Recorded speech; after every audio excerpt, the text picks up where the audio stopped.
this story, Mr. Chairman. 1924. The Congress Party, a wing of Congress Party, wanted to go into electoral politics. They called themselves Swarajya Party. Desabandhu Chittaranjan Das, a great son of India, became the mayor of Calcutta in that election. He then went to the then governor of Bengal province. After the preliminaries, he said, look, the people elected me as the mayor, and this is about this city's future, and I want to be able to choose my own commissioner. And then the governor said, of course, by all means, Mr. Das. He was a little amused at this request because Calcutta was then the premier city of India, the former imperial capital. He said, all right, you can have him. You can choose any ICS officer, and I'll give him, provided he's available. He said, why should I get your ICS officers? I will pick up my own young men and women, the brightest Indians. I don't require anybody from government. I want them to be the people who will serve this city and this community. Because Das had great stature, the governor was quite amused and also embarrassed. He said, all right, go ahead, hoping that he would not be able to pick up and he would fail anyway.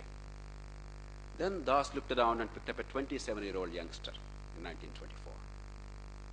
This youngster did an outstanding job for the next 1 year. He earned rave reviews from the British government, the officials, the public, the municipal council.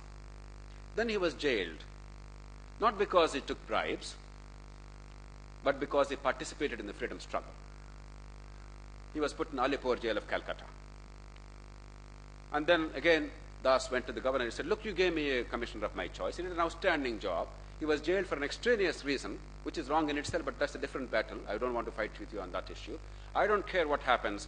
In or out of jail, I want this gentleman to be the commissioner of this city. The British government gave an extraordinary order. They said, this young man in jail will continue to be the commissioner. The files for the city will be circulated to him. His order shall be implemented. The order is still there in the archives. That practice continued until the young man was shifted to the Mandalay jail. That young man later on went on to become the mayor of Calcutta city itself by 1930.